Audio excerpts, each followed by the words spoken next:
இல்லையா அப்படின்னு ஒரு பக்கம். வேதனை இல்லாம சாதனை கிடைச்சிருமா? சும்மா கிடைச்சிருமா? எல்லாம் சுக்கு மாதிரி சாதனையே அப்படிங்கிற அணி ஒரு பக்கம். சரி, இப்போ பேச்சாளர்கள்ட்டே கேட்டுருவோம். முதல்ல வெளிநாட்டு வாழ்க்கைங்கிறது சாதனையே அப்படிங்கிற அணிக்கு துவக்க பேச்சாளரா பட்டிமன்றத்தை துவங்க வராது செல்வேந்தர் ஸ்டீபன்.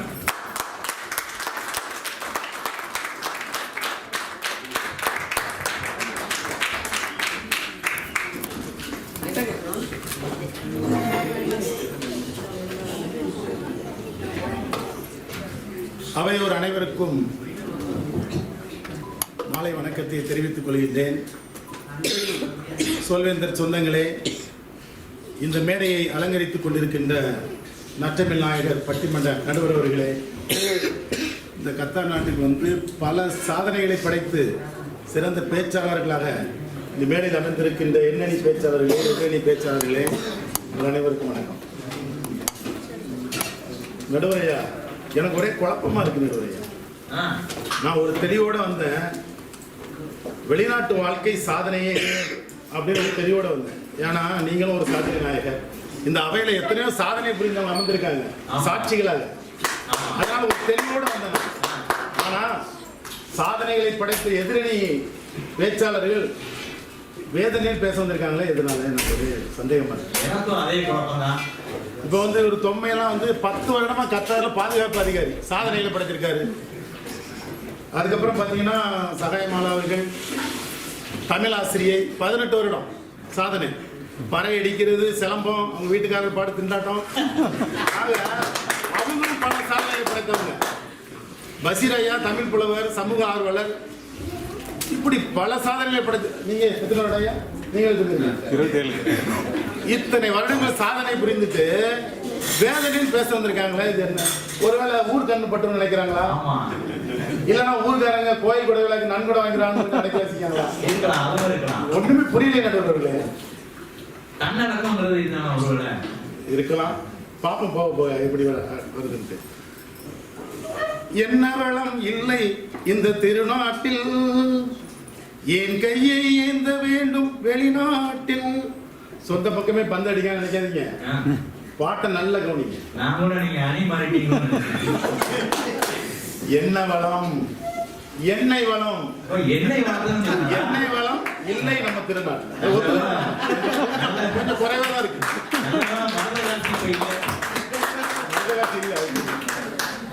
ஆனா மனித வளம் மிக அதிகமா இருக்கு நம்ம நாட்டுல.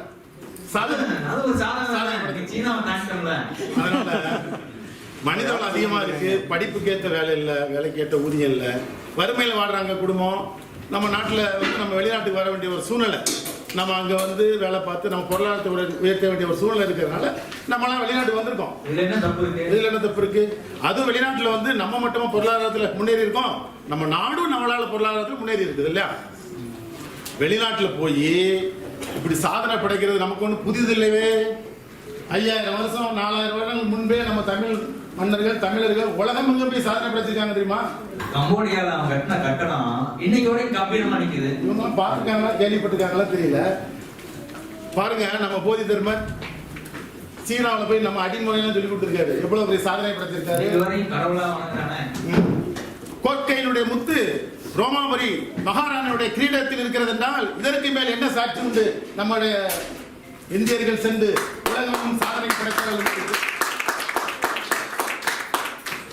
நம்மளும் இந்த ஊர்ல வந்து நம்முடைய திறமைகளை காட்டி நம்ம பொருளாதாரத்தை முன்னேறி இருக்கோம், நம்ம குடும்பம் மகிழ்ச்சியா இருக்கு, நம்ம தாய் தகப்பன் மகிழ்ச்சியா இருக்காங்க. பாருங்களேன், நம்ம தாய்மாரெல்லாம் இப்போ வந்து ஊர்ல இருந்து இந்த பொழுதிலும் பெரிதோருக்கும் தன்மகனை வெளிநாட்டில் வேலை பார்ப்போம் என்று நம்ம தாய் சந்தோஷமா தாய்களா இருக்காங்க.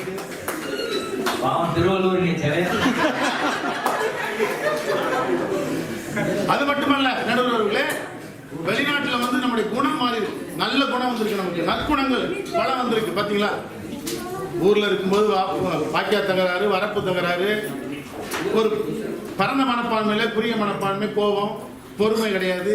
ஆனா வெளிநாட்டுல வந்து நமக்கு வந்து ஒரு நல்ல குணங்கள் வந்திருக்கு.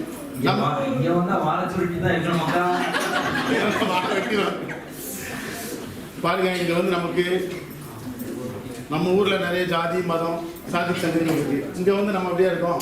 தமிழ் சங்கம் வைத்து நம்ம எல்லாம் ஒரே குடும்பமாக ஒன்றாக இணைந்து நம்ம வந்து இதெல்லாம் வெளிநாட்டு வாழ்க்கை கொடுத்த சாதனை இல்லையா? ஒரு வரிசையில நிக்கிறத இங்க வந்து தானே கத்துக்கிட்டோம் நம்ம. அது மட்டுமல்ல நடுவர்களே, நம்ம எல்லாம் பாசக்காரங்களை மாத்திக்கிட்ட வெளிநாட்டு வாழ்க்கை.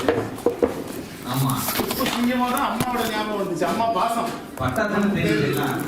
விழாக்கள்ல நம்ம இருக்கும்போது தான் நம்ம சொந்தக்காரங்களை விட்டுட்டவன் அந்த பாசத்தெல்லாம் உணர முடியும். இங்க வந்து பாருங்க, பாசக்காரங்களை நம்ம குடும்பமா தமிழர்கள்லாம் ஒன்னா இணைந்து சொல்ல வேண்டும் பயணிக்கிறோம்னா நமக்கு பாசத்தை கற்றுக் கொடுத்தது வெளிநாட்டு வாழ்க்கை இல்லையா?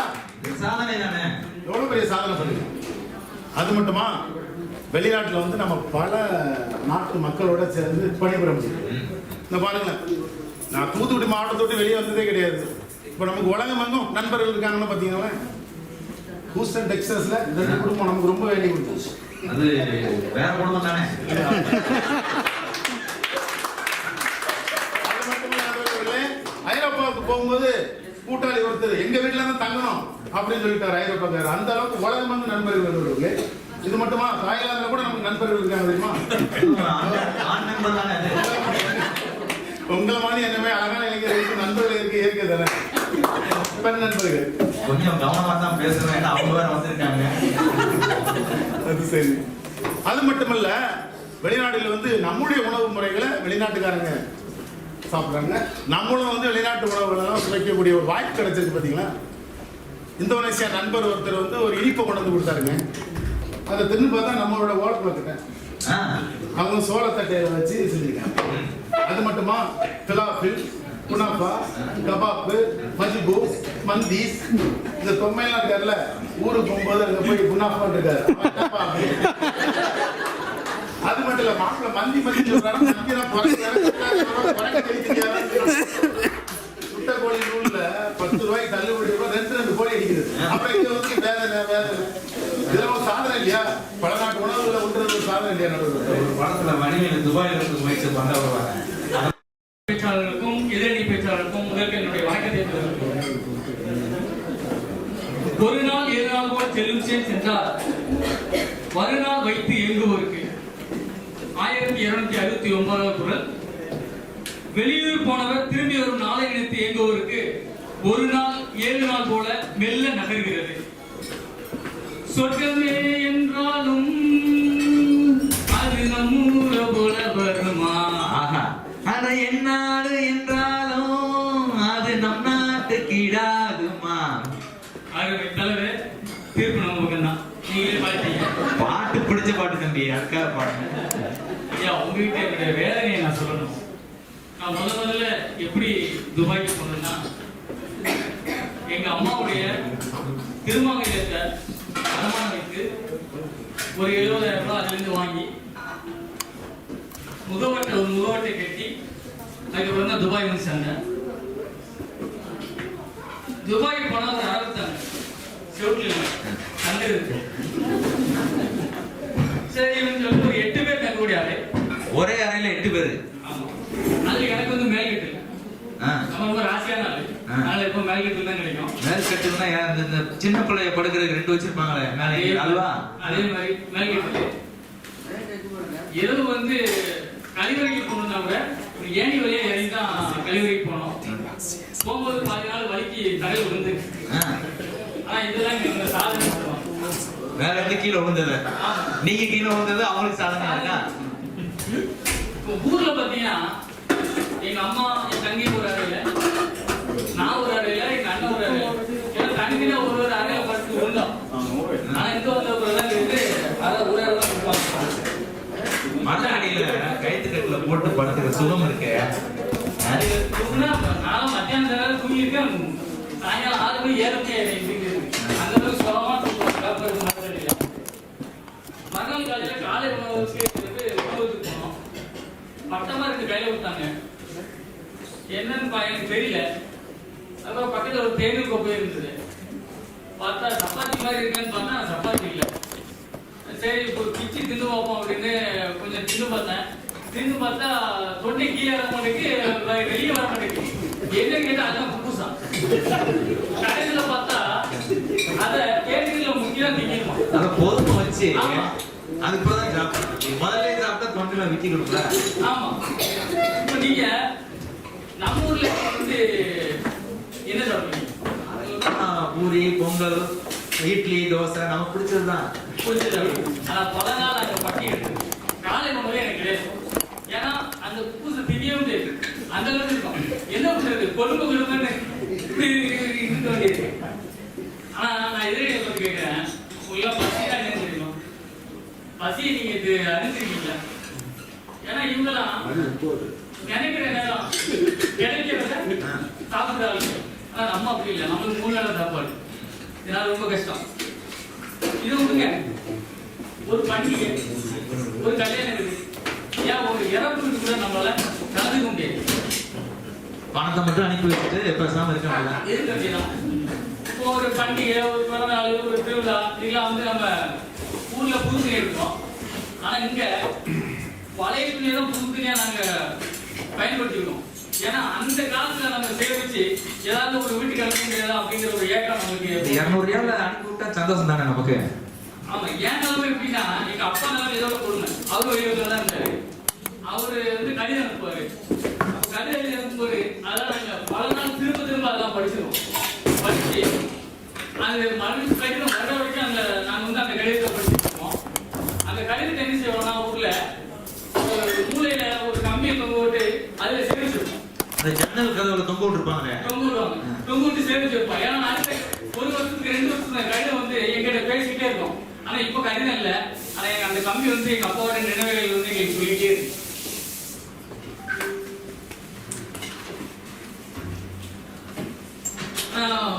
ஊர்ல இருக்கும்போது பலாப்பழ காதல் வந்து வச்சிருச்சு.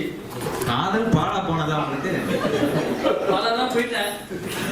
அப்பெல்லாம் என்ன பண்ணுவோம், எங்கேயாச்சும் ஒரு குளத்தங்கரையிலோ இல்ல ஒரு கோயில் தொட்டிலையோ உட்காந்து பல கதைகளை வந்து பேசிட்டு இருப்பேன். யாரும் பார்க்க மாட்டாங்களா? எல்லாருமே கேட்க மாட்டாங்க. இவன் ஏதாவது பேசிட்டு இருக்கான் அப்படின்னு. நல்ல ஊரா இருக்கும் போடுங்க.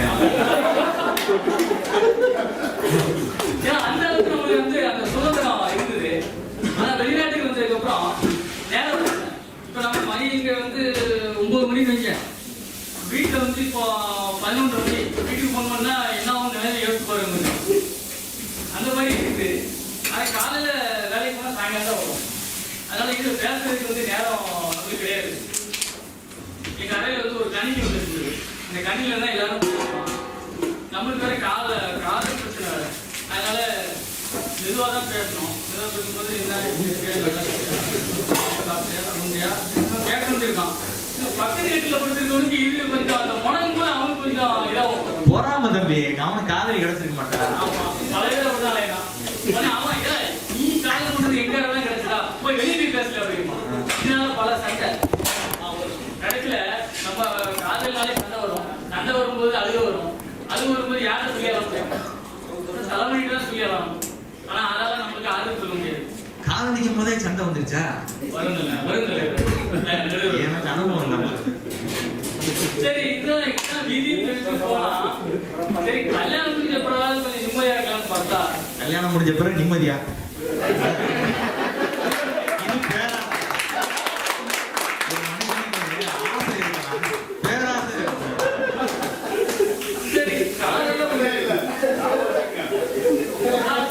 காலையில ஒரு வணக்கம் அனுப்பணும். அது வணக்கம் அனுப்பணும்னா சண்டை. இடிக்கு மாத்திரை போட்ட மாதிரி காலை மதியம் இரவு 3 வேளையும் நம்ம வந்து பேசணும். அப்படி பேசலன்னா சண்டை வரும்.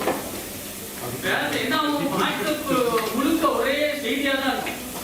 இதுல அனுப்பினாலும் சண்டை, அனுப்பாட்டாலும் சண்டை.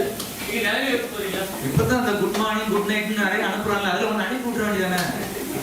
எங்க போய் சொல்ல அந்த வேலையே? சரி, இங்கதான் சோறு வரும் போய்க்கலாம்னு பார்த்தா ஒரு சரி ஊர்ல போய் கொஞ்சம் நிம்மதியா இருக்கலாம்னு பார்த்தா அங்க போனா இங்க சும்மா தான் இருக்கீங்க, கொஞ்சம் துணியை துவச்சு போடுங்க. சும்மா தான் இருக்கீங்க, கொஞ்சம் எங்க பாத்திரத்தை கழுவுங்களேன். இந்த பிரச்சனை அங்க போனாலும் இருக்கா? நீங்க சும்மா தான் இருக்கீங்க, கொஞ்சம் பிள்ளைய பள்ளிக்கூடத்துக்கு கூட்டுவாங்களேன். அங்கேயும் போனா நம்ம தான் குழம்பு வைக்க அங்கேதான் செய்யறீங்க, இங்க செஞ்சா என்ன? மனைவிதான் இப்படி இருக்கான்னு பார்த்தா சொந்தக்காரன் தொந்தரவு அதோட பெரிய தொந்தரவு. அவன் எனக்கு எங்க குறையல் ஜலம், எனக்கு எங்க வீசக்கார தைலம்,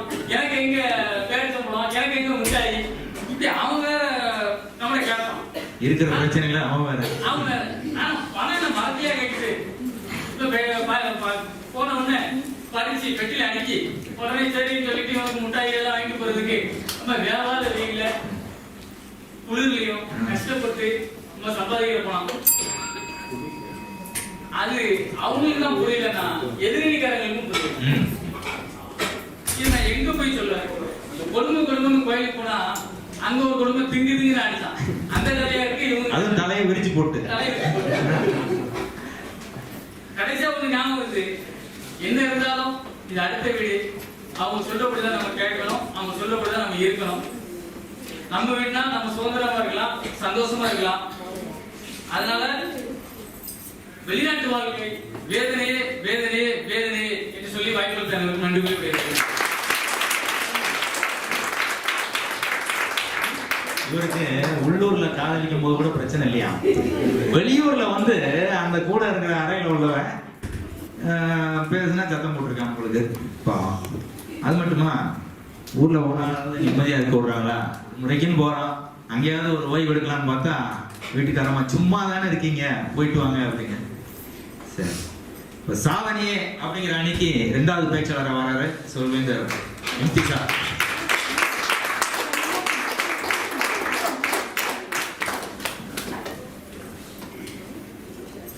தாய்மொழி தந்த சொந்தங்களாக வீட்டிற்கும் அவையோருக்கும் தமிழை என் மூச்சு என்று செயற்பட்டுக் கொண்டு தன் பேச்சிலும் பறைசாற்றும் கட்டுமன்ற தலைவர் ஐயா அவர்களுக்கும் வேதனையோடையே வாழ்ந்து அந்த காலத்தை கழிக்க போற வேதனையாளர்களுக்கும் சாதனையாளர்களாக வீட்டிருக்கக்கூடிய எண்ணனிக்கும் மாறி வந்தனர்.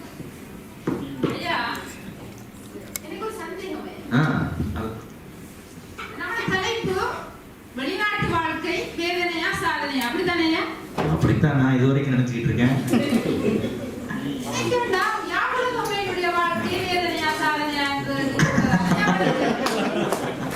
அவர் கதையை கேட்கறதுக்கு அவங்க இருக்கோம்.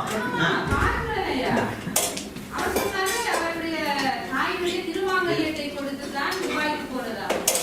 நான் அடிச்சு சொல்றேன், அவருடைய தாயிட அந்த பெருமதிக்கு பல மடங்கு பெருமதியான நகை திரும்பி கொடுத்திருப்பாரு. அது அம்மாவுக்கு தெரியாம மனைவிட்ட கொடுத்துருப்பாருமா. காதலிச்சு வேற கட்டியிருக்காருல்ல. காதலை பத்தியே கூடுதலா பேசிக்கிறதா கொடுத்திருப்பாரு போல இருக்குது. அடுத்தது இன்னொன்று சொன்னார், நீங்க பசியை கண்டிருக்கிறீர்களா என்று கேட்டார். நாங்க என்ன அம்மாடியில பிள்ளையா? நீங்க 3 வேளை தான் சாப்பிடுறீங்க, அவரும் 3 வேளை தான் சாப்பிடுறாரு. நாங்க அம்மாடியில பசியை தெரியாது. நாங்கள் கஷ்டப்பட்டு வேதனையோடு செய்கிறோம், மாற்றிக்கொண்டிருக்கணும். நீங்களும் ஆமா, ஒரு குப்பூசம் மட்டுமே சாப்பிட்டு இருந்தா எப்படி? நீங்க சாப்பிட்டு நல்ல உழைக்கிறதுல நீங்க மருத்துவ பேட்டி கடுப்புங்க, குடும்பத்துக்கு கொடுங்க. நீங்க தின்னாமலுக்கு நீங்க அங்க பிள்ளைங்க சூரியன் எல்லாம் நீங்க நல்லா இருக்கல, உங்க மாதிரி பிள்ளைங்க வந்து நல்லா வாழ முடியும் இல்லையா? இல்லையா? ஆமா. அடுத்தது ஐயா, இவர் சொன்னார் இங்க இருந்தாலும் வேதனை, நாட்டுக்கு போனாலும் வேதனை. அப்ப எங்க அவருக்கு சந்தோஷமா வாழ போறாரு? ஆமா, அப்படிதான் போல தெரியும். இங்கேயும் வாழ தெரியல, அங்கேயும் வாழ தெரியல. என்ன பிரச்சனை உங்களுக்கு?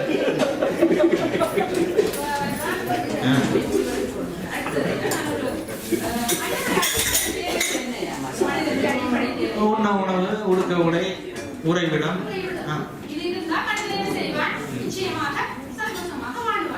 அப்ப நாங்க நல்ல ஒரு வீடையும் நல்ல ஒரு வசதியான வாழ்க்கையும் அப்படியே கைய கட்டி கொண்டு போகக்குள்ள வழக்கான ஒரு கவிதை எப்படின்னு சொன்னா, எங்கள் ஒழுகிய குடிசை ஓடானது, கிழிந்த உடை சீரானது, எங்கள் அக்கா தங்கையின் கல்யாண பத்திரிகை, எங்கள் அக்கா தங்கையின் கல்யாண பத்திரிகை இந்த ரியால் திருகம் டொலர்கள் கூடிய பிறகுதான் அச்சானது. அருமையான இது சாதனை இல்லையா? இதுவே வேதனையா? முடிவாக்கி நல்ல பிள்ளைகளோடு சந்தோஷமாக வாழ்ந்து கொண்டிருக்கிறார்கள்.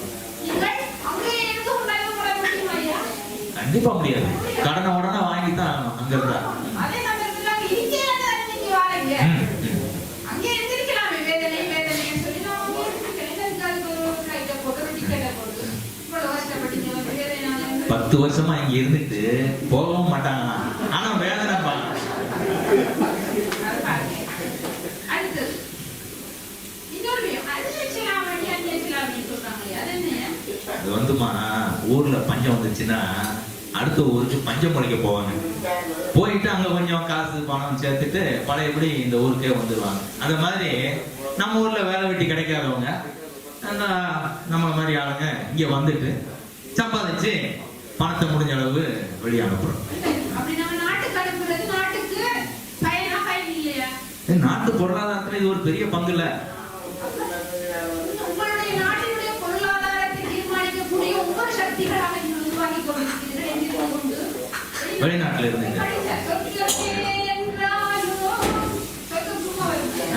பாட்டு மட்டும் நல்லா பாடுறாரு.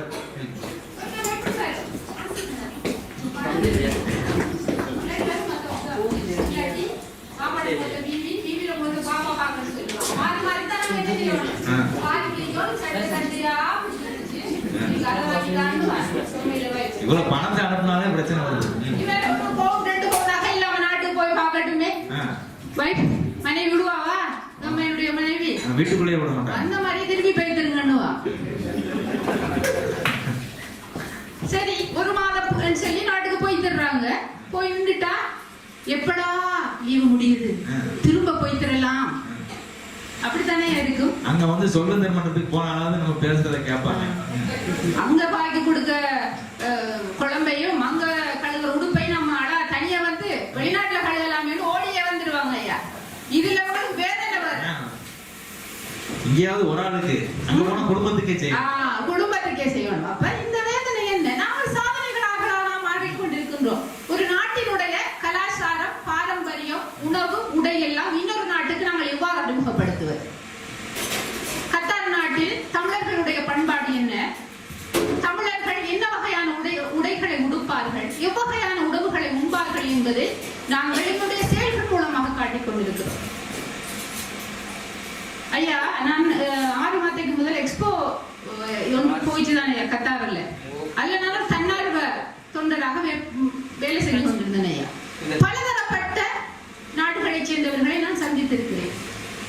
நான் என்னிடம் ஒரு ஹிந்தி பேசக்கூடியவர் சொல்லுவார் தண்ணி வேணுமான்னு கேட்பார். நான் அவர்கிட்ட கேட்பேன் எப்படி கி ஆப்கே பாணி சாகியேன்னு கேட்பேன். இது நான் நாட்டில இருந்தா முடியுமா? ஹிந்தியை ஒரு மாற்று மொழியை நாங்கள் எங்கு கற்றுக்கொள்கின்றோம்? நாட்டுல டிகிரி முடிச்சு பிஹெச்டி முடிச்சா கூட எங்களால் ஆங்கிலம் பேச முடியாது. ஒத்துக்கிறீங்களா ஐயா? நிச்சயமா ஒரு மொழியை கத்துக்கிறதா சும்மாவா? அது எவ்வளவு பெரிய சாதனை. இன்னொரு ஆளோட நாங்க பேசத்தான் மொழிகள் என்ன செய்யும்? வளரும். உலக ஒற்றுமை என்பது என்ன ஐயா? தொடர்பாளர் வேணும்ல முதல்ல. அது எப்படி உருவாக்கும்? உலக ஒற்றுமை என்பது மிகப்பெரிய ஒரு சாதனை. அந்த சாதனையை நாங்கள் எங்கு உருவாக்கி கொண்டிருக்கிறோம் ஐயா? வெளிநாட்டுல வாழ்ந்தா முடியும். அப்ப எப்படி அது வேதனையாக மாறும்? நீங்க வேதனையே பேசிக்கிட்டு இருந்தீங்கன்னு சொன்னா வேதனை தான் வாழ்க்கை. இன்பமும் துன்பமும் இணைந்ததுதான் வாழ்க்கை இல்லையா?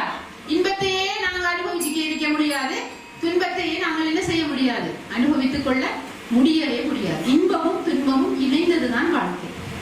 அந்த வாழ்க்கையை நாங்கள் வாழ்ந்து நீங்கள் எத்தனையோ பல வரலாற்று ஆசிரியர்களை படித்திருப்பீர்கள். அவர்களுடைய வரலாறுகளில் வேதனைகள் இருக்கும். ஆனால் வேதனைகளை மட்டும் அவர்கள் பேசிக் கொண்டிருந்தால் இன்று விண்ணகத்தில் ஏவுகளை விட்டிருக்க முடியுமா? முடியாது. அப்ப வேதனைகளை நாங்கள் என்ன செய்ய வேண்டும் ஐயா? சாதனைகளாக மாற்றிக்கொள்ள வேண்டும். அப்படி மாற்றிக்கொள்வதன் ஊடாகத்தான் எங்களுடைய சுற்றம் வளரும், எங்களுடைய நாடு வளரும், எங்களுடைய சமுதாயம் வளரும். ஆகவே வெளிநாட்டு வாழ்க்கை என்பது நிச்சயமாக வேதனையே அல்ல, சாதனை சாதனை சாதனை என்று கூறி விடைபெறுகிறேன். நன்றி, வணக்கம்.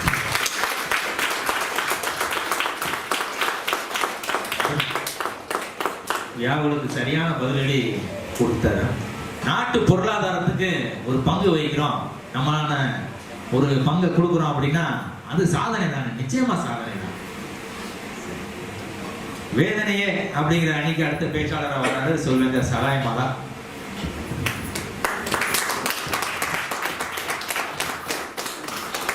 கனியிடை முற்றல் கடையிட ஏறிய சாரும் பனிமலர் ஏறிய தேனும் காய்ச்சும் பாடிட ஏறிய சுவையும் நனிபசு பொழியும் பாலும் தென்னை நல்கிய குளிரிட நீரும் இனியன என்பேன் எனினும் தமிழை என்னுயிர் என்பேன் கண்டீர். முத்தமிழ் அன்னைக்கு எனது முதற்கண் வணக்கத்தை தெரிவித்துக் கொண்டு துலாக்கோல் போல் வீச்சிருக்கும் நடுவர் அவர்களுக்கும் இரு அணி பேச்சாளர்களுக்கும் மற்றும் அவையோர் அனைவருக்கும் இந்த கனிவான தமிழ் வணக்கத்தை தெரிவித்துக் கொள்கிறேன். நடுவர் அவர்களே, எதிரணியிலிருந்து 2 பேர் வந்து பேசிட்டு போனாங்க. சாதனைன்னு சொல்லி தம்மா தும்முன்னு குதிச்சாங்க. கொஞ்சம் கவனிச்சு கேட்டிருந்தீங்கன்னா தெரியும், வெளிநாட்டுல வந்து விதவிதமான சாப்பாடுகள்லாம் சாப்பிட்டாங்களாம். Kunafa சாப்பிட்டாங்களாம், kebab சாப்பிட்டாங்களாம். ஒரு பொழைப்புக்குன்னு ஒரு இடத்துக்கு போகும்பொழுது அந்த நாட்டு உணவை சாப்பிட்றதெல்லாம் ஒரு சாதனை ஐயா. அது வந்துமா சிலரு மேல இருந்து பொத்துன்னு கீழே வந்துருவாங்க. யாரும் பார்க்கலன்னா எந்திரிச்சு போயிடுவாங்க. பார்த்துட்டோம்னு வச்சுக்கோங்களேன், எனக்கு வலிக்கலையே அப்படின்பா. அந்த மாதிரிதான் இருக்கு நிலைமை. இன்னும் பாருங்க, ஊர்ல இருந்து பெற்றோர்கள் எல்லாம் வெளிநாட்டுக்கு கூட்டிட்டு வராங்களாம். கூட்டிட்டு வந்து என்ன சுத்தி காட்டுறீங்க? சஃபாரி மால் இதத்தான காட்டுறீங்க. நம்ம ஊர்ல இல்லாத இடமா இந்த வெளிநாட்டுல இருக்கிற போது அப்புறம் ஒரு மாதத்துல திரும்பி கொண்டு வீட்டுக்குள்ள விட போறீங்க. இதுல என்ன சாதனை நீங்க செஞ்சிட்டீங்க? சின்ன பிள்ளைங்க மிட்டாய் கொடுத்த மாதிரி. ஆமா, ஏமாத்துறது. இப்ப பாத்தீங்கன்னா இப்போ ஊர்ல எல்லாம் குறிப்பாக மற்ற நாடுகள் எல்லா இடங்கள்லயுமே காப்பாளர்கள் இருக்குது. அங்க எல்லாம் என்ன செய்வாங்க, வயதான பிறகு முதியவர்களை விட்டுட்டு இங்க இருந்து உங்களுக்கு தேவையான பணம் எல்லாம் நான் அனுப்பி தரேன்னா முடிஞ்ச நேரம் எல்லாம் வந்து பாக்குறேன்னு சொல்லிட்டு வருவாங்க. ஆனா அவங்க முடிஞ்ச பிறகுதான் போய் பார்ப்பாங்க. அந்த மாதிரி இருக்கு. இவங்க வெளிநாட்டு வாழ்க்கையில இவ்வளவு பெருமையா பேசிட்டு இருக்கிறத பாத்தீங்கன்னா நல்லா ஊர்ல இருக்கிறவங்க கூட கெட்டு போய் இங்க வந்து இந்த குழிக்குள்ள விழுந்துருவான். ஏன்னா இவ்வளவு சாதனை புரியலாமான்னு சொல்லி உறவுகளை எல்லாம் பிரிஞ்சு போய் இங்க வந்து நின்னாங்கன்னா அவங்க நிலைமை எப்படி இருக்கும்? நானும் கெட்டு அடுத்தவரையும் கெட்டு விட்டுது. அதுதான் இவங்க சொல்றதெல்லாம் பார்த்தா உண்மையிலே யாருமே நம்பாதுங்க. ஏன்னா இவங்க எல்லாருமே உண்மையிலே சாதனையாளர்கள். ஏன்னு சொல்றது தெரியுமா? இவங்க எல்லாம் உள்ள இருக்கிற வேதனைகளெல்லாம் மறைச்சிட்டு வெளியில வந்து வெளிப்படையான ஒரு சந்தோஷத்தை மட்டும் இங்க வந்து சொல்லிட்டு போறாங்க.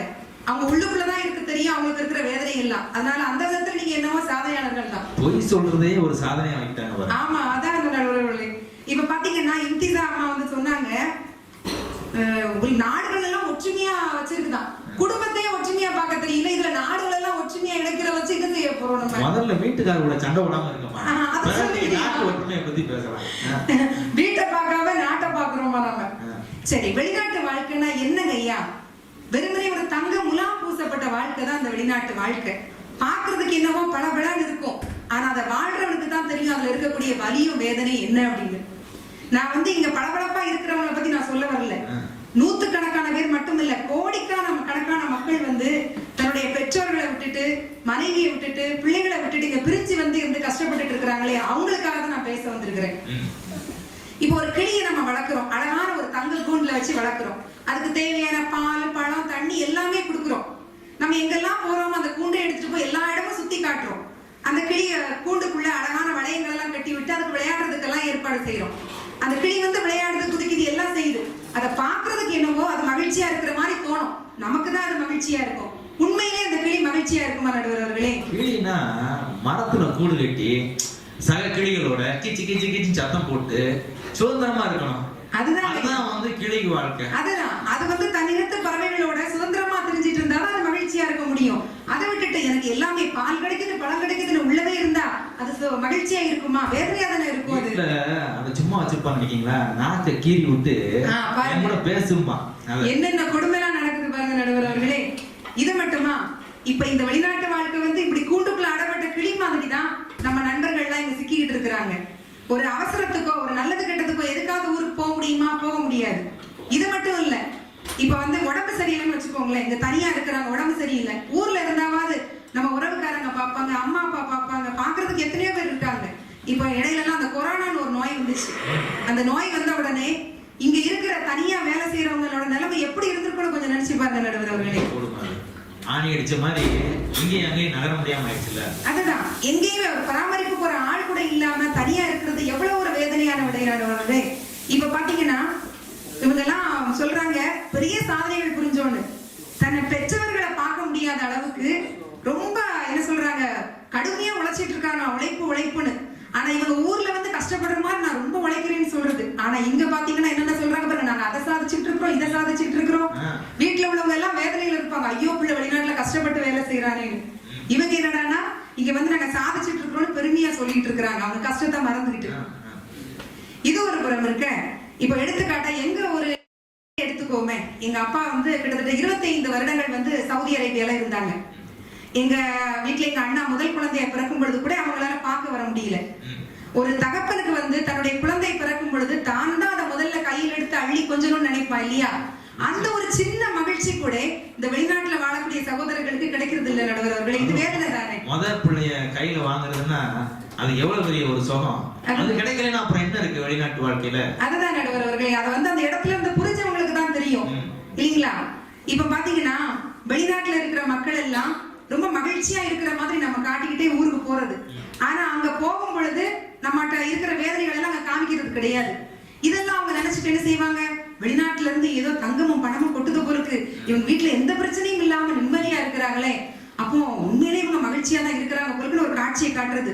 போகும் பொழுது கையில கை செயின் என்ன, மோதிரம் என்ன, கழுத்துல தங்க சங்கிலி என்ன, அப்படி போய் நிற்பாங்க. அந்த ஊருக்கு போறதுக்குன்னு ஒரு உடை வச்சிருப்பாங்க. இப்பெல்லாம் அந்த கோட்டு மாதிரியான ஆடைகளை கூட உடுத்திட்டு போறாங்க. சரி, இது ஒரு புறம் இருக்க. இப்படி தனியா பிரிஞ்சிருக்கிறவங்க தான் இங்கேயும் அங்கேயுமா அல்லாடுறாங்கன்னு பார்த்தா பெரிய கேட்கலாம், ஏமா நீங்க எல்லாம் புருஷன் குழந்தைங்களோட இங்க ஊர்ல தானே இருக்கிறீங்க, வெளிநாட்டிலே இருந்துகிட்டு போக மாட்டேங்கிறீங்க, ஆனா வேதனைங்கிறீங்களேன்னு கேக்குறீங்களே. என்னமா வேதனை? என்ன மாமியார் கொடுமையா, நாத்தனார் கொடுமையா? அதை மட்டும் தப்பிச்சு இங்க வரலாற்ற வந்தோம், வேற விதமான பிரச்சனையில மாட்டிக்கிட்டோம். அதைத்தான் சொல்ல வரும். அதாவது எங்க அம்மா அப்பா பிரிஞ்சு வாழ்ந்ததுனால சரி பிள்ளைய வெளிநாட்டு மாப்பிள்ளைக்கு கட்டி கொடுத்தா கூட்டிட்டு போறதா இருக்கணும், நம்மள மாதிரி இப்படி 25 வருடமா பிரிஞ்சு கஷ்டப்படக்கூடாதுன்னு சொல்லிட்டு கட்டி கொடுத்தாங்க.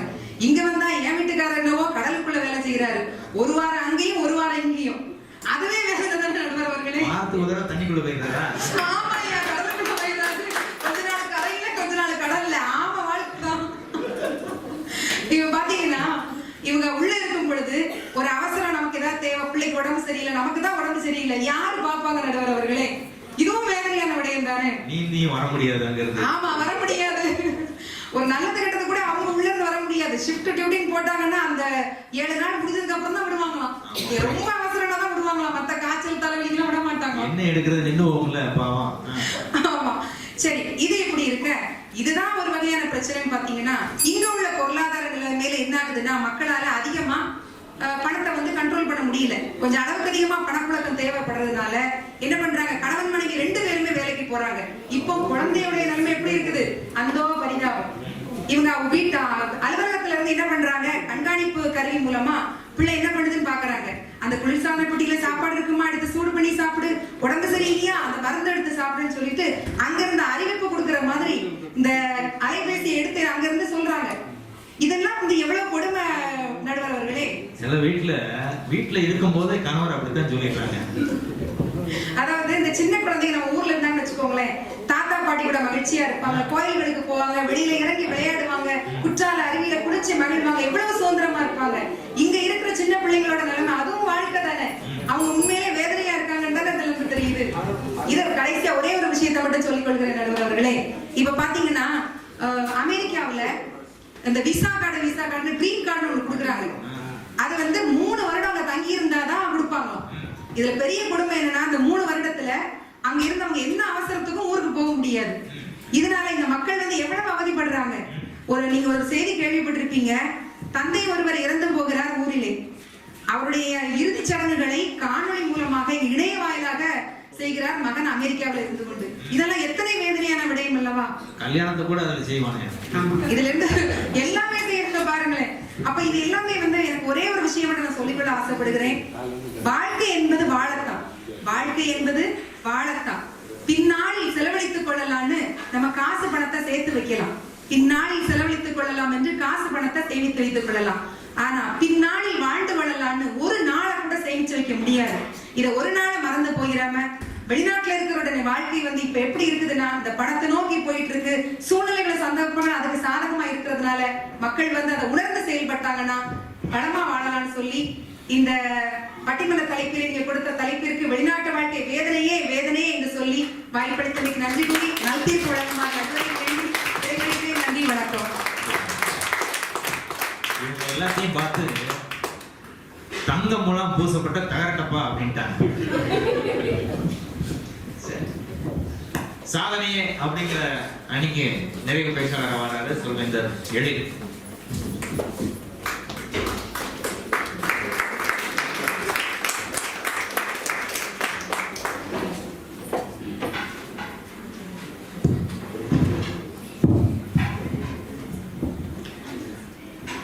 பட்டிமன்றத்தை மிகவும் ஆர்வத்தோடு ரசித்துக் கொண்டிருக்கும் எனதருமை பார்வையாளர்களே, வெளிநாட்டில் வந்து பல பட்டிமன்றங்களுக்கு தலைவராக பொறுப்பேற்று இன்று நமது பட்டிமன்றத்தின் நடுவராக வீட்டிருக்கும் ஐயா விஜயானந்த் அவர்களே, எண்ணணி சாதனையாளர்களே, எதிரணி வேதனையாளர்களே, அனைவருக்கும் எனது இனிய மாலை வணக்கம். நடுவரையா தொம்மைன்னு ஒருத்தர் வந்து பேசினார் ஐயா, இந்த மாடி படுக்கையிலேருந்து கீழே விழுந்தார். இதெல்லாம் ஒரு கதையாயா?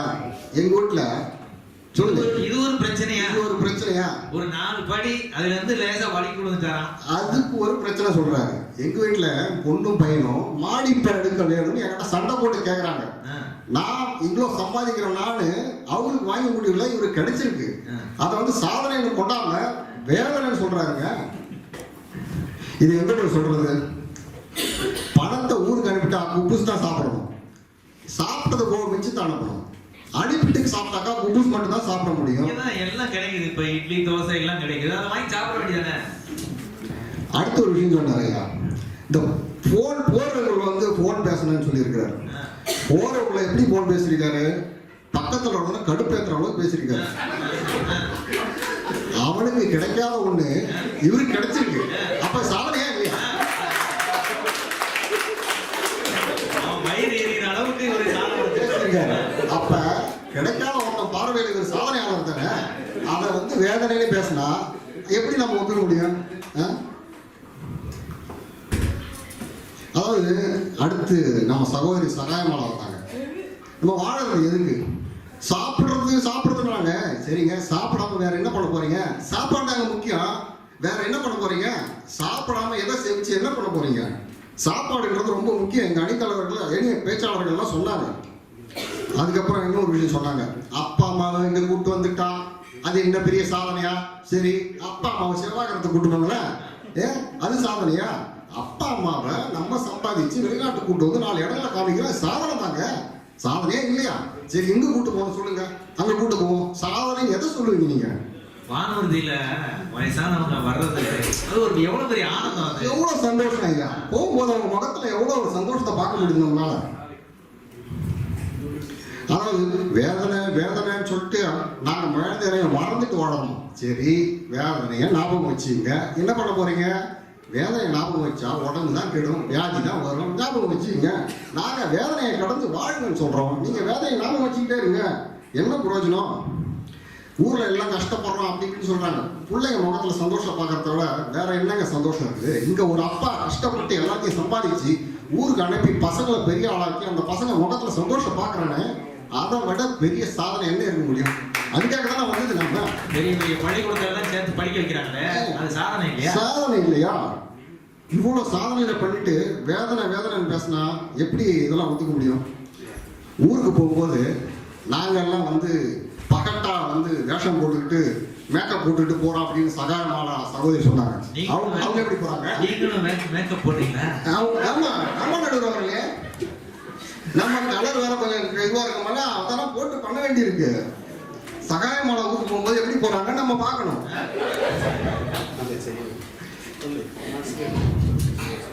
சரிங்க நடுவர் அவர்களே, இப்ப என்னோட கருத்துக்கு நான் வரேன். புலம்புறாங்க, ஒரே புலம்பல் தான், வேதனைன்னு சொல்லிட்டு இவ்வளவு புலம்புறாங்களே, மூட்டை முடிச்சு கட்டின்னு கிளம்பலாம்ல.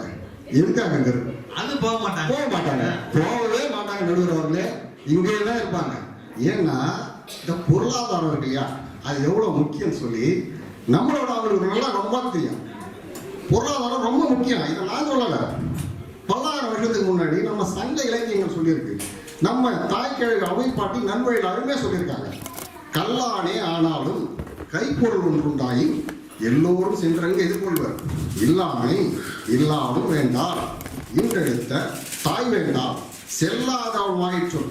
அவன் சொல்றத கூட யாரும் கேட்க மாட்டான். இப்போ பொருளாதாரம் எவ்வளவு முக்கியம். இந்த விஷயம் எங்களோட இவங்களுக்கு ரொம்ப நல்லா தெரிஞ்சிருக்கு. அதனாலதான் இருக்கிறாங்க. யாரும் வீட்டுக்காரமா ஒரே மாசத்துல திரும்ப விரட்டி விட்டுருவாங்க. அவ்வளவுதான், திரும்பி வந்துருவாரு. சரியா சொன்னீங்க நடுவாங்க. காதலிச்ச நினைப்புல அப்படியே அந்த தொட்டி பக்கத்துல போகலாம்னு நினைச்சிருப்பாரு. அதெல்லாம் இனிமே நடக்காது. மனித மனம் எப்படி கட்டமைக்கப்பட்டிருக்கு தெரியுங்களா? அதாவது ஒரு குறிக்கோளை வச்சு அதை முனைப்பா நோக்கி அதை நோக்கி நகர வேண்டியது. அந்த குறிக்கோளை நடக்கிற வரைக்கும் ரொம்ப அதை பத்தி ரொம்ப யோசிச்சு ரொம்ப பெருமையா பேசுவாங்க. அந்த குறிக்கோளை அடைஞ்ச உடனே இந்த குறிக்கோளை அடையவா நான் எவ்வளவு கஷ்டப்பட்டேன் அப்படின்னு சொல்லி அதுக்கு அடைஞ்ச கஷ்டங்கள்லாம் ஒரு பட்டியல் போட்டு இந்த மாதிரி வேதனை புலம்ப வேண்டியது. இது எப்படி தெரியுங்களா? வெளிநாட்டில் இருக்கிற வரைக்கும் என்ன பண்ணாங்க தெரியுங்களா? எப்படியாவது வெளிநாட்டு போகணும், போய் நல்லா சம்பாதிக்கணும் அப்படின்னு ரொம்ப கஷ்டப்பட்டு இங்கே வர வேண்டியது. இங்கே வந்து பொருளாதாரத்தில் கொஞ்சம் தண்ணீரை அடைவாங்க. கொஞ்சம் தண்ணீரை அடைஞ்ச பிறகு தலையை தூக்கி மேலே பார்த்து நான் இப்படி கஷ்டப்பட்டேன் அப்படி கஷ்டப்பட்டேன்னு சொல்றது. பொருளாதார தண்ணீரை மட்டும் அடையலைன்னா இவங்களை இதெல்லாம் பேச முடியுமா? இவங்களை குறிக்கோளை நோக்கி மட்டுமே தான் ஓடிட்டு இருப்பாங்க. ஏன் இது ஒரு முதல்ல பேசிருக்கலாம்ல? நன்றி மறப்பதுங்கிறது இதுதானே. நன்றியே இல்லாதவங்க நடுவர் அவர்களே. அதாவது தாய் தந்தை இறைவன் நமக்கு உயிர் கொடுத்துருக்காங்க. உயிர் கொடுத்தவங்களுக்கு நன்றின்னு சொல்லி அவங்களுக்கு விசுவாசமா இருக்காம எனக்கு இந்த குறை இருக்கு அந்த குறை இருக்குன்னு இப்படியே சொல்லிட்டு இருக்கவங்க எப்படி தெரியுமா? நமக்கு வாழ்வாதாரம் கொடுத்த இந்த வெளிநாட்டு வாழ்க்கையை போற்றி புகழனாலும் பரவாயில்ல என்கிற மாதிரி சும்மா வேதனைன்னு பட்டிமன்றம் பேச வரக்கூடாது. அடுத்து இந்த நோகாம நொங்கு தின்றதுன்னு ஒன்று இருக்கு நடுவர் அவர்களே. இந்த நொங்கு சாப்பிட்றோம்னா எப்படி சாப்பிட முடியும்? ஒரு பனை மரத்தில் ஏறணும், ஏறும்போது நாளைக்கு கருக்கு மட்டை கிழிக்க தான் செய்யும், அது சின்ன சின்ன ரத்தங்கள் வரத்தான் செய்யும். அதெல்லாம் பண்ணாதான் ஒரு சுவையான நொங்கு சாப்பிட முடியும். இல்லைன்னா நடக்குமா நடுவர் அவர்களே? நொங்கு விற்கிறவங்க தேடி போய் வாங்கவாது செய்யணும்ல. சும்மா கிடைக்குமா? அவன் சும்மா கொடுப்பானா? அவனோட உழைப்பு அதுல இருக்கு. சொந்த பந்தங்கள் தூரமா இருந்தா எப்பவுமே நம்ம வந்து இணக்கமா இருக்கலாம். எல்லாருக்குமே உங்களுக்கு தெரியும், ஊர்ல 2 அண்ணன் தம்பிகள் பக்கத்துல இருக்கிறான், ஆனா மனசால எவ்வளவு தூரமா இருக்கிறான். ஒரு சின்ன இட பிரச்சனைக்காக அடிச்சு சண்டை போட்டு நீதிமன்றங்களுக்கு போய் வெட்டு கூட்டுன்னு ஆகும். இப்ப நீங்க ஊருக்கு போறீங்க, உங்க பங்காளிகள் சொந்தக்காரங்களை பாக்குறீங்க, வருஷத்துக்கு ஒரு முறை வராங்க, இவங்கிட்ட இதுக்கு பிரச்சனை அப்படின்னு சொல்லிட்டு அவனு ஒரு இணக்கமா இருப்பான், நீங்களும் ஒரு இணக்கமா பேசுவீங்க, ஒரு தைல பாட்டில் கொடுப்பீங்க, ஒரு சென்ட் பாட்டில் கொடுப்பீங்க. உங்க உறவு பாதுகாக்கப்படுது இல்லையா? அது இந்த வெளிநாட்டு வந்த வாழ்க்கையில வந்து ஒரு சாதனை. வாசனை திரவியம் இருக்க அதுதான் பல நேரங்கள் கை கொடுக்கும். சொல்லுங்க. 10 ரியாலுக்கு வாங்கிட்டு போய் கொடுத்தா போதும், சந்தோஷம் போட்டுருவான். ஆனா அந்த வேலைச்சீட்டை கிழிச்சிடணும். இந்திய தயாரிப்பு எழுதியிருந்தா அதையும் நீங்க கிழிச்சிடணும். அதுல நீங்க கவனமா இருக்கணும். நடுவர் எவ்வளவு விவரமா இருப்பாங்க. நீங்க வாகனத்துல போயிட்டு இருக்கீங்க,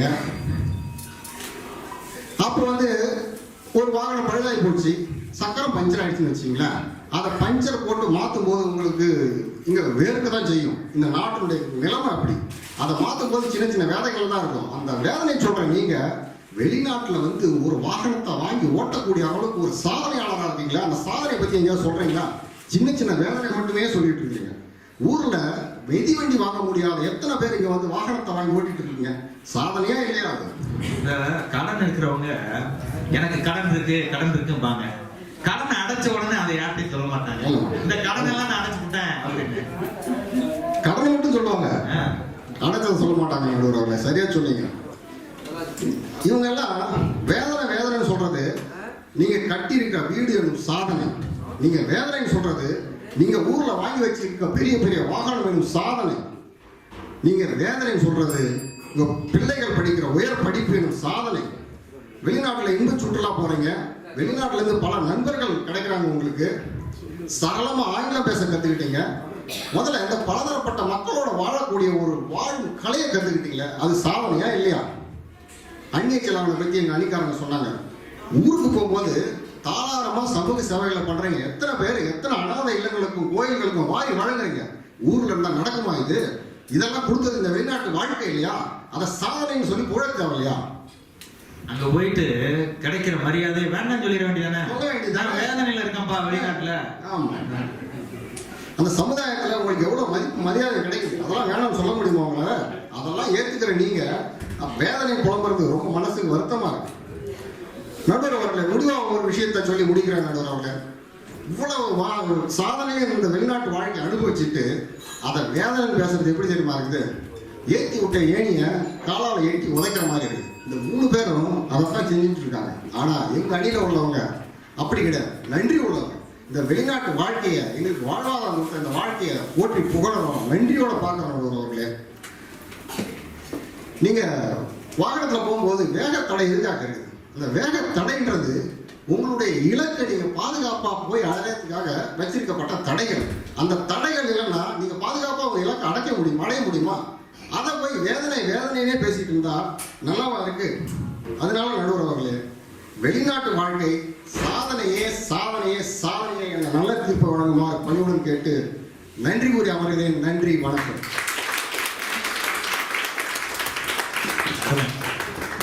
மொத்தத்துல இவங்க 3 பேரையும் நன்றி கேட்டவங்க அப்படின்ட்டாரு. சரி, நிறைவு பேச்சாளரா வராரு சொல்லுங்க பஷீர், வாங்க.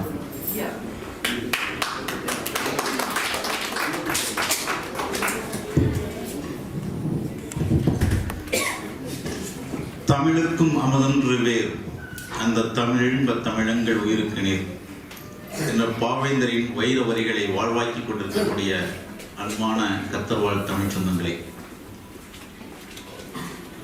நற்றமிழ் நாயகர் நடுவர் பெருமானார் விஜயானந்த ஐயா அவர்களே, எமதனியை சார்ந்தவர்களே, எதிரணியை சார்ந்தவர்களே, உங்கள் அனைவருக்கும் என்னுடைய இதயம் கனிந்த நல்வாழ்த்துக்களை தெரிவித்துக் கொள்கின்றேன். ஐயா, இவ்வளவுதான் நான் கவனிச்சுக்கிட்டு இருந்தேன். 2 பக்கம் தலையாடுறீங்க, குழப்பத்தில் இருக்கீங்கன்னு நினைக்கிறேன். என்னை குழப்பிட்டாங்க. தெளிவா தான் வந்தேன், 2 பக்கமும் சேர்ந்து குழப்பிட்டாங்க. நல்லா கவனிச்சுக்கணும், நல்ல குழப்பத்தில் இருக்கீங்க. எமது அணியை சார்ந்த தொம்மை அவர்கள் ஒரு குடும்ப தலைவனா வெளிநாட்டில் இருந்தா எந்த அளவுக்கு சிரமங்களை பட்டுக்கிட்டு இருக்கோம் அப்படிங்கிற தெளிவான முறையை எடுத்து சொன்னார். எனது அணியை சார்ந்த சகோதரி சகாயமாளா அவர்கள் ஒரு குடும்ப தலைவன் வெளிநாட்டில் இருந்தா அவனுடைய குடும்பம் வெளிநாட்டில் எந்த அளவுக்கு எல்லாம் கஷ்டப்படுது அதை பத்தி சொன்னார். இந்த சொன்ன 2 பேரும் தங்களுடைய வாழ்க்கையில் நடந்த இன்னல்களையும் கடினங்களையும் அவங்க எடுத்து சொன்னாங்க. இதெல்லாம் பார்த்தா உங்களுக்கு கிண்டலா இருக்குது, பாவமா தெரியலையா? பாவமா தெரியலையா? இவர் பேசுறார், ஸ்டீபன் அவர்கள், என்னை வளமில்லை இந்த திருநாட்டில். அடுத்த வரையும் பாடித்தார், என் கையை எந்த வேண்டும் வெளிநாட்டில். அழகான பாட்டுங்க, விவசாயிய பத்தி அருமையான பாடினாரு மருதகாசி அவர்கள், பாடலாசிரியர். விவசாயி, கடவுளின் முதலாளி, கண்டெடுத்த தொழிலாளி, இப்படி வரிசையில் வரும் பொழுது என்ன வளமில்லை இந்த திருநாட்டில், ஏன் கையை ஏந்த வேண்டும் வெளிநாட்டில். ஐயா, ஒழுங்காய் பாடுபடு வயக்காட்டில், உயரும் முன்மதிப்பு அயல்நாட்டில். அடுத்த வரிகள் எல்லாம் பாடுறது கிடையாது, தனக்கு சாதகமான ஒரு வரி அப்படியே மாத்தி பாடுறது. என்னங்க நியாயம் இது? இதுதான் வேதனைகளை மறைச்சு சாதனைன்னு பேசுறாங்க. நிச்சயம் பாக்குறாங்க. இவரு அங்க பர்வா வில்லேஜ்ல திருன்னு ஒரு சூப்பர் மார்க்கெட் இருக்கு, அங்க நிக்கிறாரு. அங்க வாங்கி நிக்கிறாரு மரச்செக்கெண்ணெய். எண்ணெய் வளம் இல்லை இந்த நாட்டில்.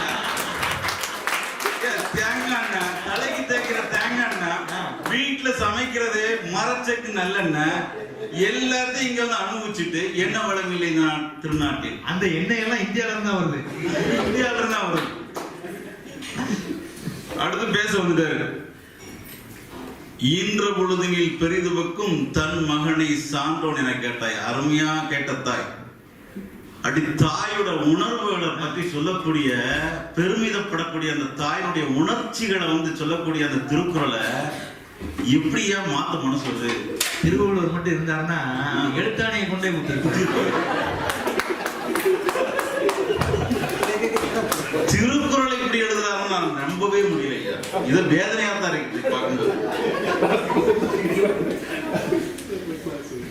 இவர் பேசுறாரு. அடுத்து ஏன்னா ஊர்ல எல்லாம் குணங்கள்லாம் இல்லையா, இங்க வந்துதான் நல்ல நல்ல குணங்களை படிச்சாராம். என்னங்க நம்மள மாதிரி நல்ல ஆள்கள் இங்க ஊர்ல இருந்தாங்க படிச்சு வந்திருக்கு. ஊர்ல இருக்கவங்க அவன் கெட்டவங்கிறாரு. இவர் குறும்புருக்காரனால சாட்டைக்காரராக நம்ம தெரியல. குறும்பூர்காரனாலே குறும்பு தான் போதும். ஆமா. அடுத்து 2வது பேச வந்தவங்க மொழியை பத்தி பேசுறாங்க. ஆங்கிலம் தெரிஞ்சுக்கிட்டோம். கல்லூரி படிப்பு முடிக்க வரைக்கும் எங்களால் ஆங்கிலம் பேச முடியல, ஹிந்தி பேசுறோம். ஏங்க மொழியை பேசுறதுல அது பெரிய சாதனை ஆயாது. மொழியை பேசுறது தாய்மொழி முதல் நல்லா பேசணும், அதான் சாதனை. தொடர்பாடலுக்கு வேண்டும் அந்த மொழி. மொழியை அறிவு நினைச்சிருப்பாங்களோ, அதுவும் ஆங்கிலத்தை. மற்ற மொழிகள் மாதிரி கிடையாதுயா. நம்ம தமிழ் மொழி, தமிழ் மொழியில தன் பையன் வாரான், திருக்குறளை சொல்றான், 1330 குறளை பாடிட்டான். சந்தோஷப்படுங்க, நாங்களும் சந்தோஷப்படுறோம். அது சாதனைன்னு சொல்லுங்க, நாங்களும் நிச்சயமா. நாலடியார சொல்லுங்க, அழகான முறையில தமிழ் பேசுறான்னு சொல்லுங்க, சந்தோஷப்படுறதுக்கு இது இருக்கு. அதான் சாதனையா. இதெல்லாம் சோதனை. இந்த தமிழ் வழியில பள்ளி படிப்பை முடிச்சவங்க தான் மயில்சாமி அண்ணாதுரை, வீரமுத்துவேலு, எங்க ஐயா அப்துல் கலாம், ஐயா சிவன், இவங்க தமிழ் வழியில படிச்சாங்கய்யா. நீங்க ஏதோ வெளிநாட்டை வந்து என்னமோ சொல்லுமா சொன்னீங்க. நம்முடைய மண்ணின் பெருமை விண்ணிற்கு எடுத்து சென்ற நாயர்கள் அவங்க. சந்திராயன் 1, 2, 3 இந்த ரெண்டுமே நம்ம தமிழன் தான். மயில்சாமி அண்ணாதுரை, 3வது வீரமுத்துவேல் அதனுடைய திட்ட இயக்குனரா இருந்தாரு. எங்க அது மட்டும் இல்ல, இதை சொல்ல வந்தோம்னு எனக்கு ஒரு ஞாபகம் வருது. எங்களுடைய ஊரை அடுத்து நிகா சாஜின்னு சொல்லக்கூடியங்க இன்னைக்கு சூரிய பெண்மணி அழைக்கப்படுறாங்க. இந்த அளவிற்கு ஆதித்யா எல்வன்க சாதனையினுடைய திட்டநாயகரா இருக்கிறாங்க. நினைச்சு பாருங்க, எல்லாமே தமிழ் வழியில படிச்சு வந்தாங்க ஐயா. இதெல்லாம் செய்ய சோம்பேறிப்பட்டு வண்டி ஏறி இங்க வந்துடுறது. நான் சாதிச்சிட்டேன் அப்படிங்கிறது. இனிமேல் இதை வச்சுட்டு மொழி பேசுறதெல்லாம் சாதனைன்னு சொல்ல வராதீங்க. இது உங்களுக்கே பார்க்க இதா இல்ல. அடுத்து எழில் வந்தாரு, நிறைவா பேச வந்துட்டான். விலை உயர்ந்த வாகனம். ஏங்க எங்க ஊர் வாகனம் ஓட்டி தாங்க அழகா விலை உயர்ந்த வாகனம் ஓட்டிட்டு போறான். எங்க ஊர் மெக்கானிக் ஓட்டுறாங்க. இங்க வந்து வண்டி இவங்க தான் ஓட்டணும். அங்க ஊர்ல வந்து வண்டி விலை உயர்ந்த வண்டியில வாங்கி வச்சிருப்பாங்க, ஓட்டுறதுக்குள்ள நம்ம மெக்கானிக்கு. அடுத்து ஊர் ஊரா சுத்துறாராம். சுற்றுலா பயணம் எங்கெல்லாம் போறான்னு சொல்லி சொல்றாரு. விமான பயணங்கள் அங்க போனோம். ஏங்க விமான பயணம்லாம் ஒரு பெரிய சாதனையா? எங்க ஊர் விமானி தான் போறான், பல நாட்டுக்கு பல இடங்களுக்கு போயிட்டு வரான். அது சாதனை இல்லையா? பொழப்பு. பொழப்பையும் சாதனையும் குழப்பிட்டாங்க. அதுலதான் நானும் கொஞ்சம் குழப்பிட்டேன். பார்த்தா அப்படிதான் தெரியுது. இவங்க பேசுறது எல்லாமே பொருளாதாரம், அதுக்கடுத்து வாகனம், பார்க்கக்கூடிய பொருட்கள், இது பெரிய சாதனை சொல்லிட்டு இருக்காங்க. ஆங்கிலத்தில் சொல்லுவாங்க மெட்டீரியலிசம் சொல்லி. இது அதை அப்படியே முங்கிட்டாங்கன்னு நினைக்கிறேன். ஐயா இவங்க சாதனைன்னு சொல்லாங்க பல விஷயங்கள். இந்த 10% இருக்கக்கூடியவங்க வந்து இங்க அதை வாங்கிட்ட இதை வாங்கிட்ட எல்லாமே சொல்றாங்க. மீதமுள்ள 90% மக்கள் படக்கூடிய பாடலை மொத்தம் மறந்துட்டாங்க. மேல்தட்டில் இருக்கும் கீழ்த்தட்ட பார்க்கறதே கிடையாது. 90% மக்கள் தொழிலாளிகள் வந்து இன்னைக்கு வந்து என்ன செய்யறாங்க, முகாம்கள் அடைக்கப்பட்டிருக்கிறாங்க. காலையில இருந்து சாயந்தரம் வரைக்கும் 12 மணி நேரம் வேலை. வீட்டுல இருந்து முகாம்கள் இருந்து எடுத்துட்டு போறாங்க. என்ன செய்யறாங்க, திருப்பி வரும்பொழுது இரவாயிருது. போக்குவரத்து சேர்த்தா 14 மணி நேரம். சுடுதல் வெயில் அப்படியே காஞ்சி கருவாடாயிருந்தாங்க. இந்த நிலைமைக்கு உழைக்கக்கூடிய மக்களை பத்தி நாங்க பேச வந்திருக்கோம். இவர் வெளிநாட்டு அங்க சுத்தின இங்க சுத்தின சுற்றுலா பத்தி பேசுறாரு. மீது இருக்கு அவருக்கு நேரம். ஆனா அந்த முகாம்கள் இருக்கக்கூடிய தன்னுடைய வளாகத்தை தாண்டது கிடையாது. தெரியுமா எத்தனை பேர் தாண்டி இருக்காங்க சொல்ல முடியுமா? அந்த வேதனை யாரால சொல்ல முடியும்? இது உணர்ந்தாங்க நிச்சயம் அது வேதனை சொல்லுவாங்க. இவங்க மேல்தட்டில் இருந்து சொல்லலாம் நாங்க சாதனை பார்க்கலையே அப்படிங்கிறது. கொஞ்சம் அங்கேயும் கொஞ்சம் இறங்கி போகணும், முகாம்களை போய் பார்க்கணும், படக்கூடிய கஷ்டங்களை வேதனைகளை கேட்டு உணரணும். இதெல்லாம் விட்டுவிட்டு தான் குடும்பத்தை மட்டும் பார்க்கறது, தான் வண்டி மட்டும் பார்க்கறது, தான் சுத்துற விமானத்தை மட்டும் பார்க்கறது, என்னையா நியாயம் இது? இது எப்படி சாதனை ஏற்றுக்கிறது?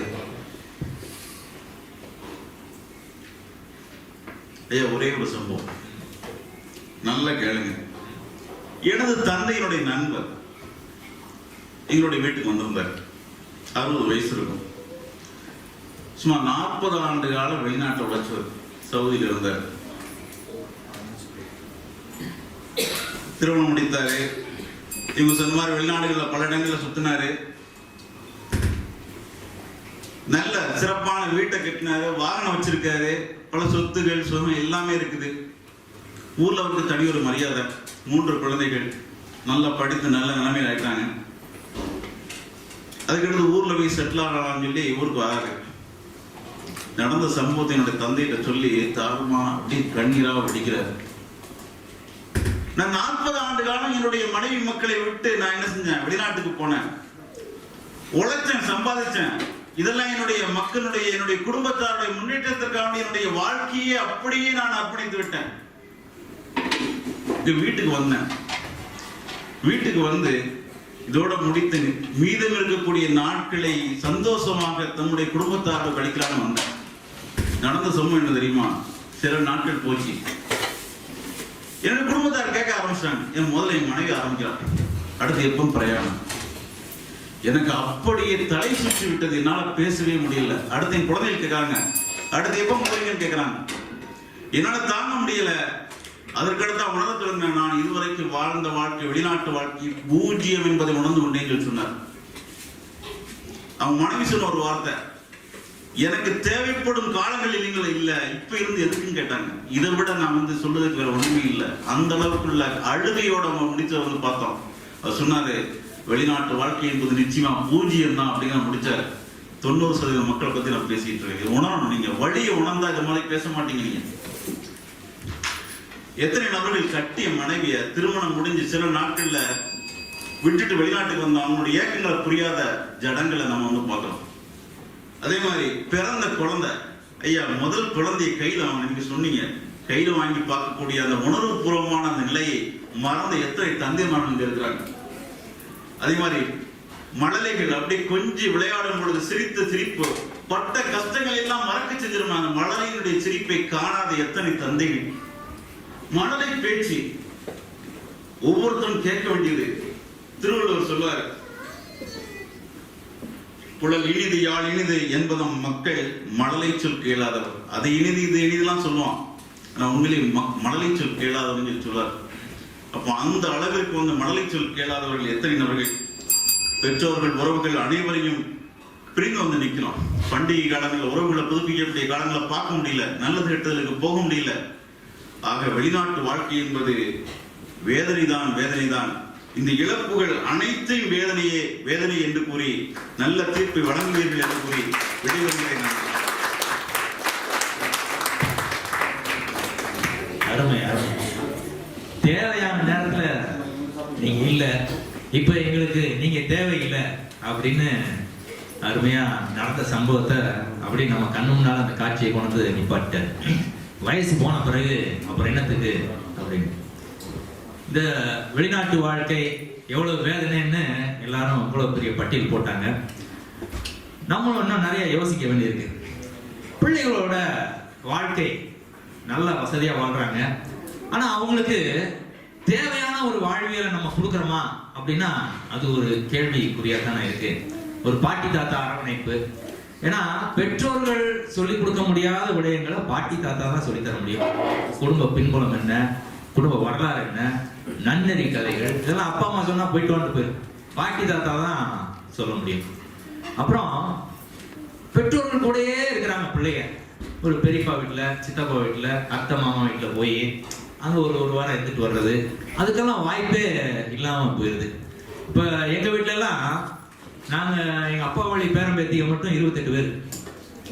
அவங்க பெரிய ஆளுங்க அண்ணன் தம்பி 6 பேரு, அத்தை மாதிரி 2 பேரு, 8 பேரு. அப்ப 8 8 16 ஆயிடுச்சு. பாட்டி தாத்தா 18 ஆயிடுச்சு. மொத்தம் 44 பேர் நாங்க. எங்க அண்ணன் அந்த பாட்டை இப்படி பாடுவாரு, ஒரு குடும்பத்தை உருவாக்க சொன்னா ஒரு கிராமத்தை உருவாக்கி தந்தார் எங்க தாத்தா அப்படின்பாரு. கல்யாண வீடுகள்னு போனோம்னா நாங்க ஒரு 35 பேர் போவோம், ஒரு படையாத்தான் போவோம். அந்த மாதிரி சூழல்ல வளரும் போதுதான் நமக்கு ஒரு விட்டு கொடுக்குற மனப்பான்மை, எதையும் ஏத்துக்கிறது, அதுக்கான வாய்ப்பு அந்த பிள்ளைகளுக்கு கிடைக்குது. இங்க ஒரு விஷயம் பெண்களுக்கு ரொம்ப நல்லது, ஏன்னா இங்க மாமியார் நாத்தனார் யாரும் வர்றதில்லை. ஆண்களுக்கு அப்படி இல்லை. அவனுக்கு நிறைய வேதனை இருக்கு.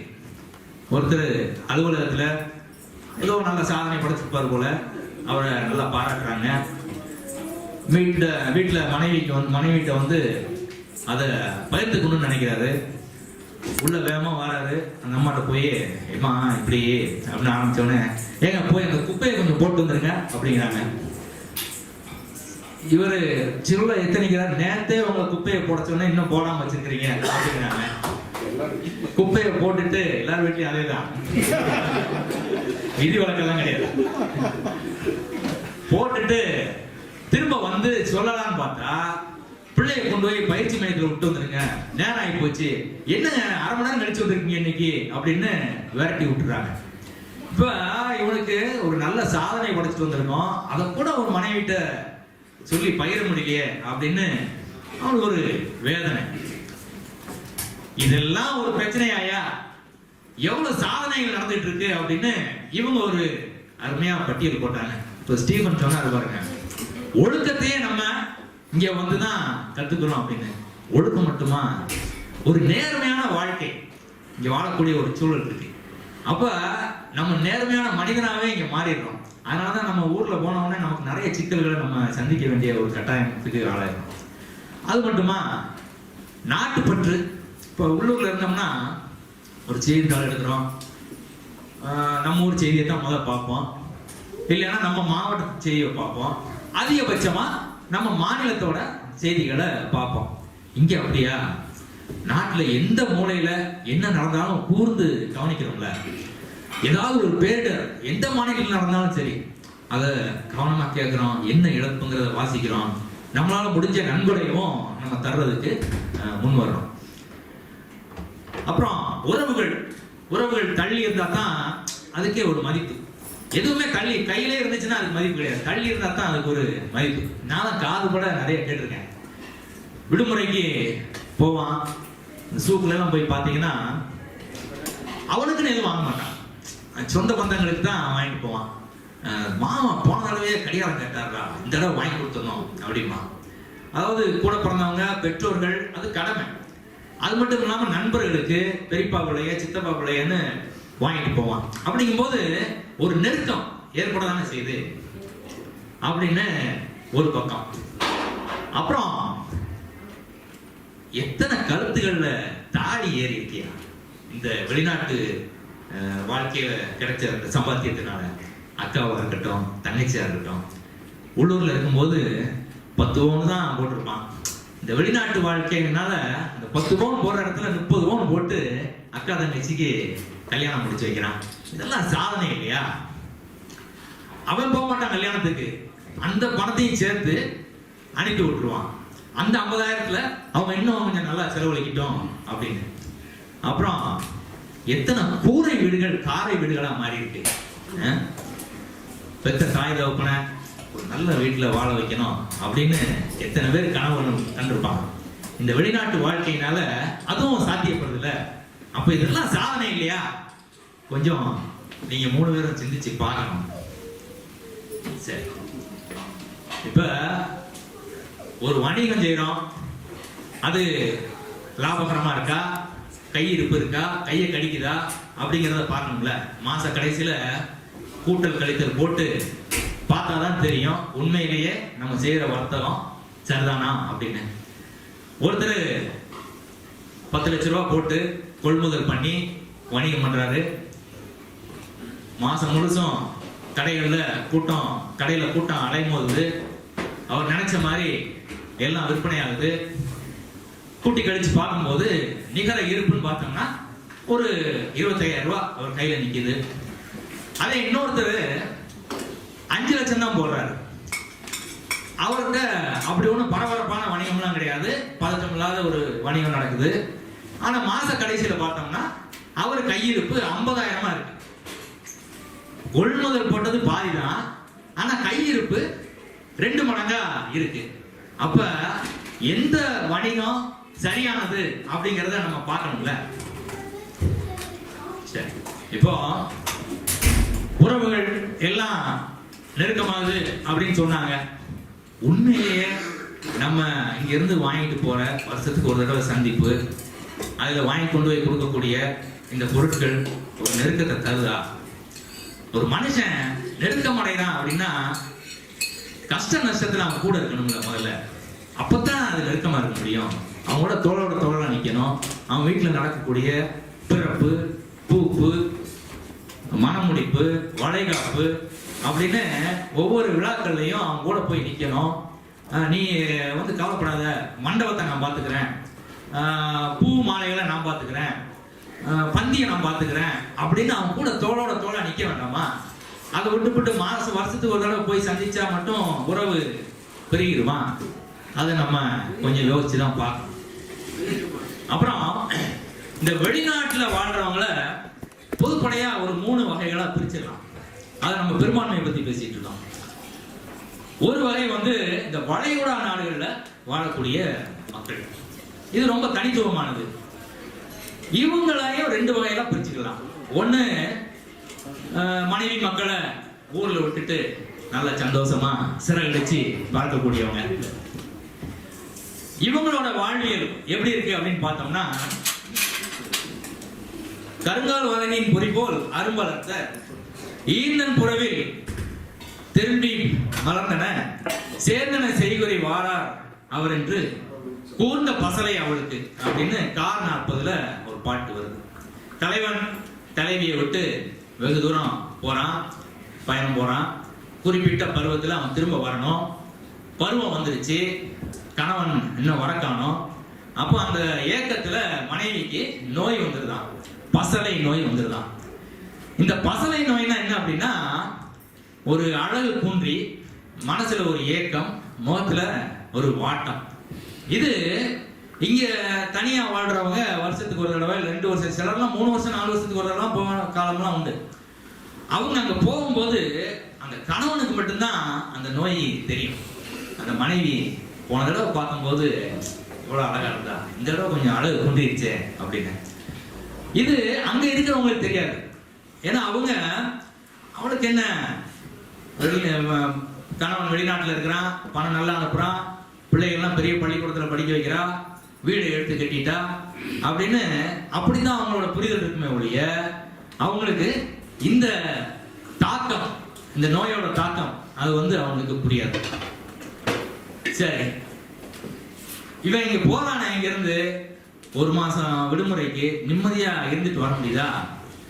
போறான், ஒரு 4 நாள் கழிச்சு ஒரு நெருங்கிய நண்பன் வரான், 2 பேரும் பேசுறதுக்கு வெளியே போறாங்க. மாப்பிள்ள, எனக்கு கோடாரி தைலம் வாங்கிட்டு வந்தியா? ஒரு 10 வேணும்டா அப்படிங்கிறான். 10 என்னதுக்குடா உனக்கு கோடாரி தைலம் அப்படின்னா, வீட்டுக்காரிக்கும் அம்மாவுக்கும் ஆக மாட்டேங்குது, இந்த பிரச்சனையை தான் பாக்குறதுக்கே எனக்கு தலைவலி வந்துருது, தியானம் தைலத்தை தட வேண்டியது இருக்கு மாப்பிள்ள, அதனால அப்படின்னா 10 கொண்டு வந்தேன், ஆனா 8 தான் இப்ப இருக்கு அப்படின்னா. என்னடா வேற யாருக்கும் கொடுத்தியா அப்படின்னா, இல்ல மாப்பிள்ள, நம்ம வீட்லயும் அதே பிரச்சனை தான், 4 நாள்ல 2 தைலத்தை காலி பண்ணிட்டேன், வேற வழி இல்லை அப்படின்னு.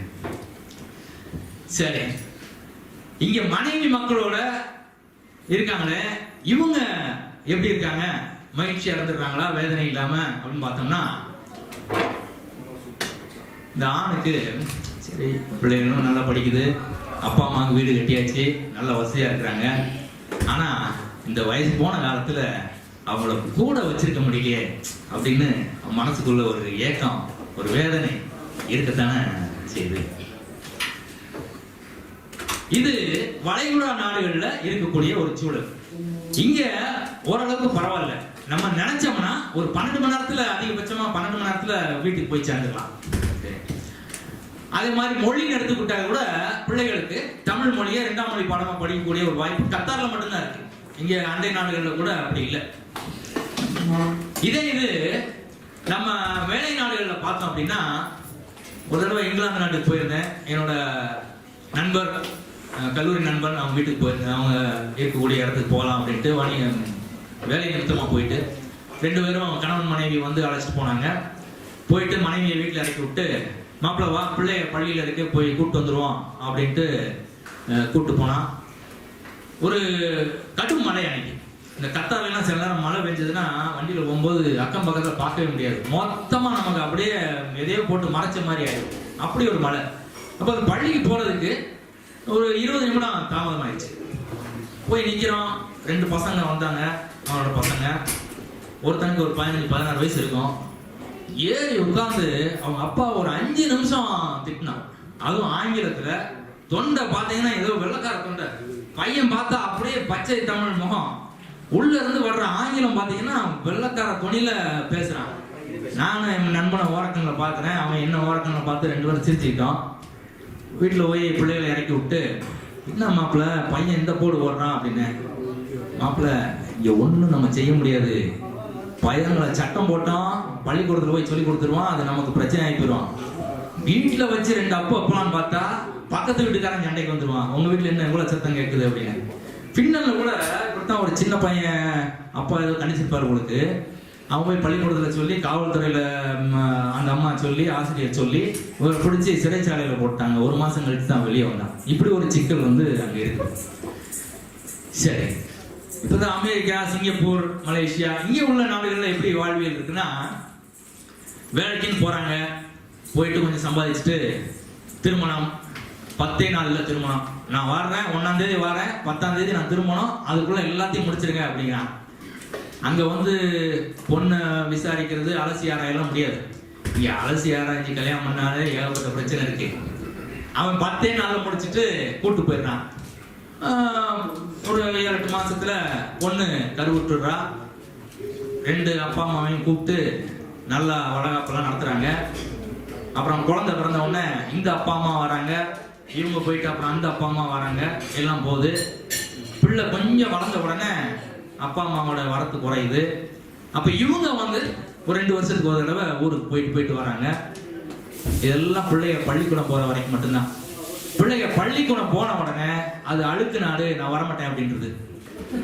அப்புறம் இந்த 2 வருஷம் அப்படிங்கிறது கொஞ்சம் கொஞ்சமா 3 வருஷம் 5 வருஷமா ஆகுது.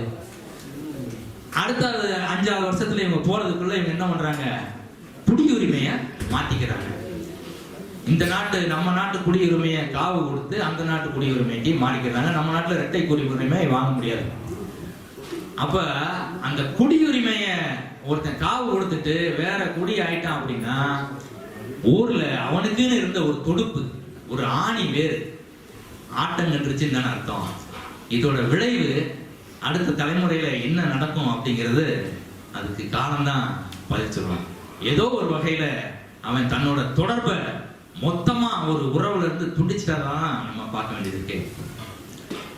இதையெல்லாம் வச்சு பார்க்கும்போது இந்த வெளிநாட்டு வாழ்க்கை அப்படிங்கிறது மேம்போக்கா பார்த்தோம்னா பொருளாதார ரீதியா, பொருள் ரீதியா சாதனையா தோன்றினாலும், உறவு ரீதியா, உணர்வு ரீதியா, உளவியல் ரீதியா ஆழமா பார்த்தோம்னா வெளிநாட்டு வாழ்க்கையில மிஞ்சி நிக்க போறது, மிஞ்சி இருக்கிறது வேதனையே அப்படின்னு தீர்ப்பு சொல்லி பட்டிமன்றத்தில் நிறைவு செய்கிறேன். நன்றி.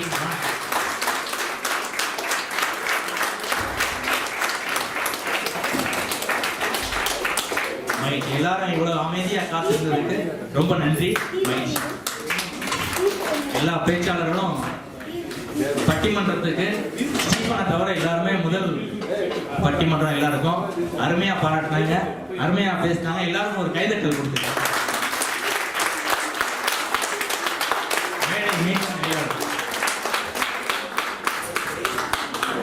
நன்றி நன்றி நன்றிகள் 1000.